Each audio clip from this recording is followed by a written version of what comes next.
জনাব মোহাম্মদ মুজিবুল হক, কিশোরগঞ্জ 3। সম্পূরক প্রশ্ন। মাননীয় স্পিকার,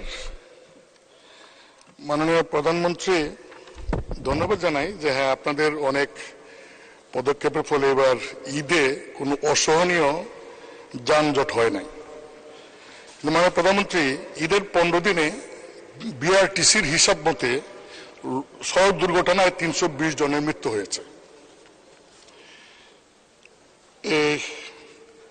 16 এপ্রিল ফরিদপুরে বাস দুর্ঘটনায় 15 জন মারা যায়।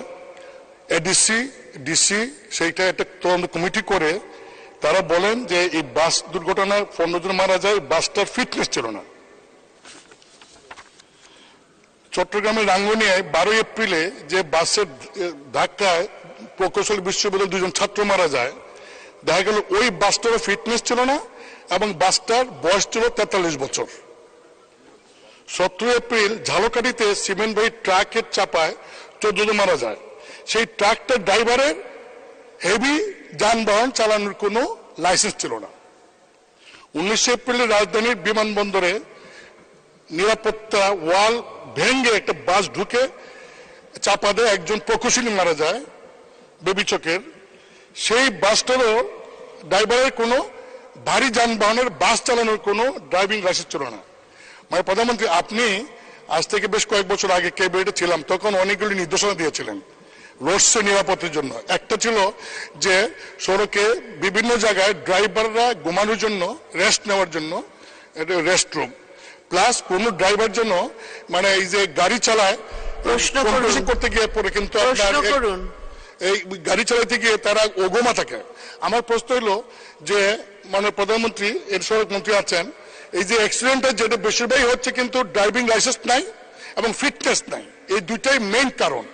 এইটার যদি বন্ধ করা যায় তাহলে যেভাবে ঈদে যাত্রা সহজ হয়েছে তাহলে অ্যাক্সিডেন্টে মারাটাও কম যাবে। এই বিষয়ে আপনার নির্দেশনা চাই। ধন্যবাদ। ধন্যবাদ মাননীয় প্রধানমন্ত্রী।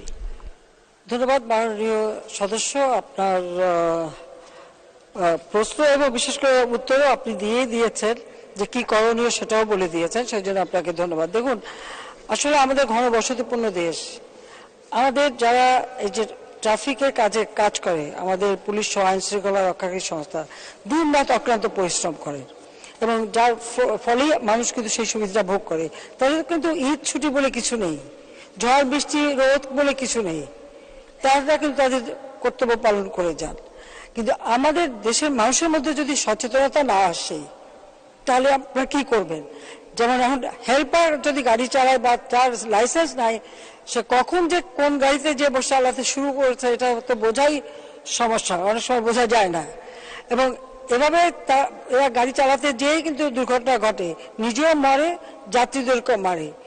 কাজে এই সচেতনতাটা হচ্ছে সব থেকে বড় দরকার, যেটা আমি মনে করি, অন্য কোনোভাবে হয় না। দ্বিতীয় কথা হচ্ছে, হ্যাঁ, আমাদের মানুষের মাথাপিছু আয় বেড়েছে, ক্রয় ক্ষমতা বেড়েছে, আমরাও গাড়ি কেনার সুযোগ দিয়েছি মানুষকে, আমাদের বিশেষ করে সরকারি কর্মকর্তা কর্মচারীদেরও সুযোগ দিয়েছি। এখন আমাদের গাড়ির সংখ্যা এত বেশি, কিন্তু সেই তুলনায় ড্রাইভারের সংখ্যা খুব কম। কিন্তু আপনারা জানেন যে এই ড্রাইভারদেরকে ট্রেনিংয়ের ব্যবস্থাও কিন্তু আমরা নিচ্ছি। আর এখন ট্রেনিং শুধু হাতে কলমে ট্রেনিং না, একেবারে কম্পিউটারাইজড, এটা ডিজিটাল সিস্টেমে পরীক্ষা নিরীক্ষা করেই যাতে লাইসেন্স দেওয়া হয়, সেই পদক্ষেপটাই আমরা নিচ্ছি। আমি মনে করি যে এই ট্রেনিংটা নেওয়া, আর যারা এইভাবে যাদের ভারী গাড়ি চালাবার কোনো মানে লাইসেন্স কেন যোগ্যতাই নেই, তারা যেন এই ধরনের কোনো গাড়ি চালাতে না যায়। এটা হচ্ছে নিজেকে মানে আত্মঘাতী, আমি বলবো এটা সম্পূর্ণ আত্মঘাতী একটা ব্যবস্থা। এই আত্মঘাতী ব্যবস্থা থেকে মানুষকে বিরত করা, এ ব্যাপারে আমার মনে হয় সকলেই যদি আপনারা একটু সচেতন হন এবং সোচ্চার হন এবং মানুষের মাঝে সেই সচেতনতাটা সৃষ্টি করতে পারেন, তাহলে কিন্তু এটা অনেকটা কমবে। তারপরেও আপনার দেখেন দুর্ঘটনাই,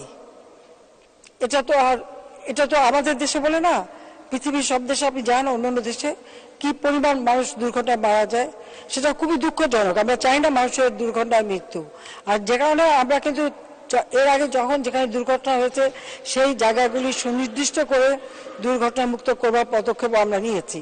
তার জন্য এখন অনেক এলাকায় দুর্ঘটনা হচ্ছে না। কিন্তু আমাদের ওই ড্রাইভারের ব্যাপারটা নিয়ে সমস্যা।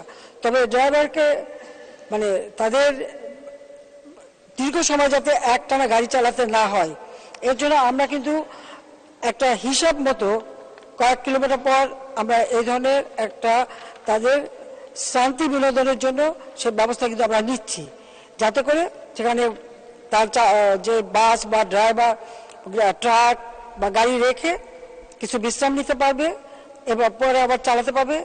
এটাও কিন্তু পদক্ষেপ নেওয়া হয়েছে এবং সেই ধরনের অনেকগুলি সার্ভিস স্থান তৈরি করা হচ্ছে এবং সেটা যখন হয়ে যাবে তখন ড্রাইভাররা একটু পাবে। আর একটা কথা আমি বলবো, মাননীয় সংসদ সদস্য যিনি প্রশ্ন, তিনি সকলকেই, আপনারা যখন ড্রাইভারকে দিয়ে গাড়ি চালান, তা আপনার ড্রাইভার সে খেলো কিনা সময় মতো, নিজে বিশ্রাম নিচ্ছে কিনা, নিজেরাও একটু সেই একটু আত্মনিক হবেন, নিজেও সেই ব্যবস্থাটা করবেন।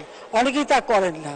আপনাদের প্রয়োজন আপনারা গাড়ি চালাতে বলে দেন, চলতেই থাকে, কিন্তু তার খাবার হলো কিনা, আপনি হয়তো পার্টি খেয়ে আসেন, দাওয়াত খেয়ে আসেন, কিন্তু আপনার ড্রাইভার খাবার পেলো কিনা সে খবরটা রাখেন না। তো এই ব্যাপারে যদি আপনার নিজেরাও একটু সচেতন হন, তাহলে কিন্তু এই ড্রাইভারদের উপরে একটু চাপটা কমে যায় এবং তখন সে যদি মানে শান্ত না হয়ে যায় তাহলে এই অ্যাক্সিডেন্টটা আর হবে না। তো আমরা কিন্তু শান্তি বিনোদনের ব্যবস্থা করে দিচ্ছি, এটা আমারই নির্দেশ ছিল, সেই নির্দেশ মোতাবেক কাজ হচ্ছে। ধন্যবাদ মাননীয় স্পিকার।